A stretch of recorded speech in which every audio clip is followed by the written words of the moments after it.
Itu kalimat pertama. Tosin. Kebenaran adalah bentuk cahaya yang memancar dari yang gaib.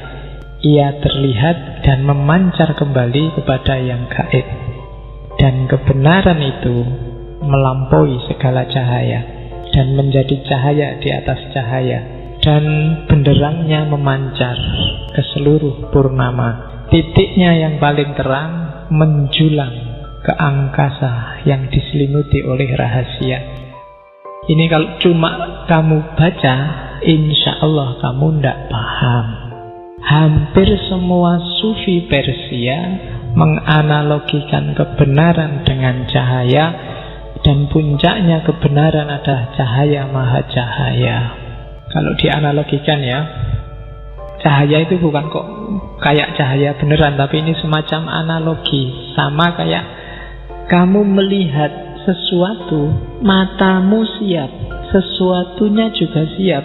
Tapi kalau cahayanya nggak ada, nggak akan terlihat.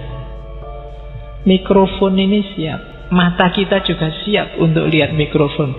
Tapi begitu listriknya mati, mikrofon ini nggak akan kelihatan. Jadi kebenaran itu ketika ada cahaya, dialah yang mengantarkanmu pada pemahaman tentang mikrofon ini. Akalmu juga begitu, otakmu siap, yang mau dipikir siap. Tapi kalau nggak dapat pancaran cahaya dari Allah, kalian nggak akan bisa nangkep pengetahuan. Para ilmuwan secanggih apapun nggak akan bisa moto gimana kerja otak menangkap pengetahuan. Itu sama kayak mata yang atas fasilitas cahaya bisa melihat sesuatu. Otakmu itu ada sambungan transmisinya dengan Allah. Bentuk transmisinya itu cahaya. Makanya para ulama zaman dulu menyebut al-ilmu itu nurun. Ilmu itu cahaya. Pengetahuan apapun yang kamu pahami berarti ada cahaya yang terpancar di situ. Dari situ kamu bisa paham. Jangan gaya merasa kamu pintar bisa paham sendiri. Kalau Allah tidak ngasih nurnya, sama kayak takmir nggak menyalakan lampunya, kamu tidak akan paham, kamu nggak akan bisa lihat mikrofon ini. Itu analogi cahaya. Maka semakin kamu dekat sama Allah, semakin kamu makrifat. Kenapa? Cahayanya semakin terang. Kenapa? Allah lah sumber cahaya itu. Allah lah sumber semua pengetahuan. Semakin dekat sama sinyalnya, HP-mu kan semakin jelas, semakin banyak sinyalnya. Semakin kamu dekat sama lampunya kan semakin terang, semakin jauh, semakin gelap.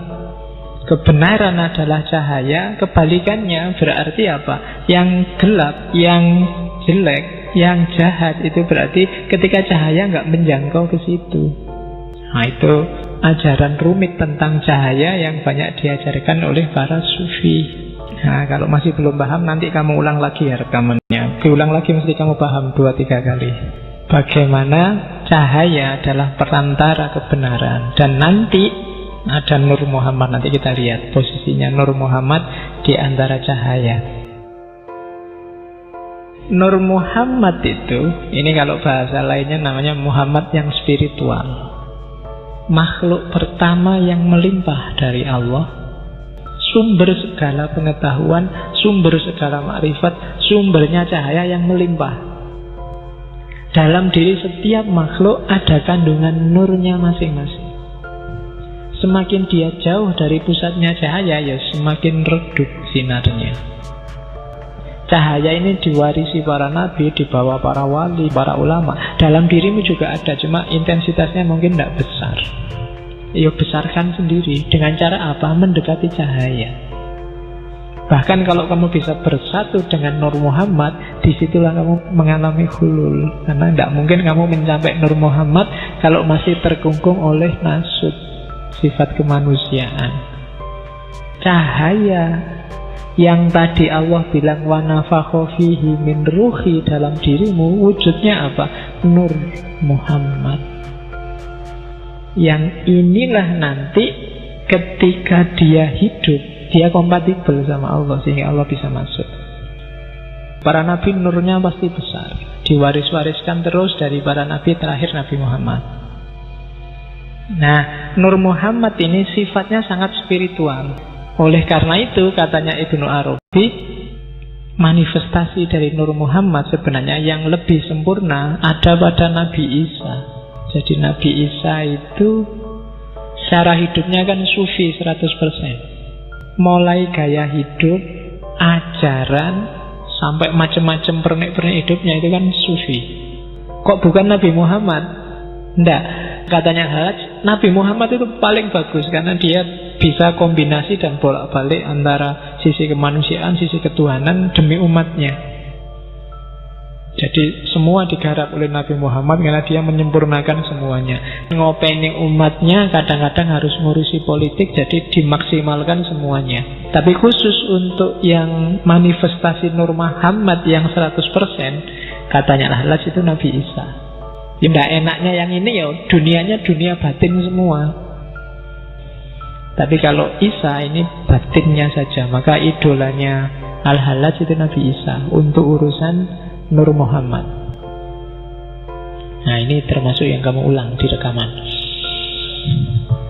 Jadi Nabi Isa itu rela mengorbankan diri demi cinta, hidup dalam nilai-nilai kesufian total. Kalau hidupmu ingin mencapai hulul tadi, mencapai puncak pengalaman ketuhanan, jangkaulah Nur Muhammad. Ilmu itu cahaya, hidupmu itu dituntun oleh cahaya. Cahaya itu nanti puncaknya ya Nur Muhammad. Kayak gini loh, kalau kamu ikuti kebenaran, kamu akan selangkah lebih dekat dengan Nur Muhammad. Dekat dengan Nur Muhammad berarti semakin dekat sama Allah karena dia limpahan pertama dari Allah. Ilmumu tambah lagi, kamu semakin dekat lagi. Ilmumu tambah lagi, semakin dekat lagi. Di puncak keilmuan, itu yang namanya ma'rifat, kamu akan bersatu dengan Nur Muhammad. Itulah nanti Allah akan hulul, akan halah, akan menempat dalam dirimu. Nah, itu maunya Al-Hallaj. Untuk jadi orang baik, syaratnya ilmunya harus tambah, cahayamu akan semakin banyak.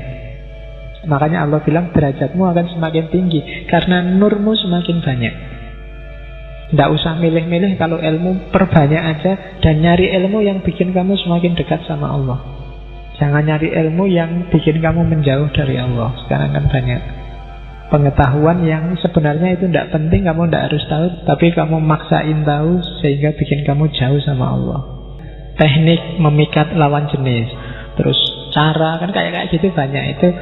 Kalau memang kamu merasa tidak penting, tidak bikin aku tambah dekat sama Allah, mending sudahlah, nggak usah capek-capek baca yang lain.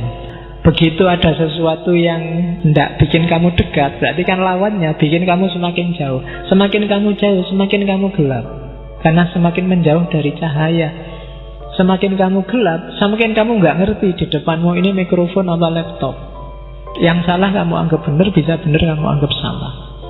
Dan nanti arahnya ke takholak bi ahlakillah, arahnya ke moral. Jadi itu teori Nur Muhammad.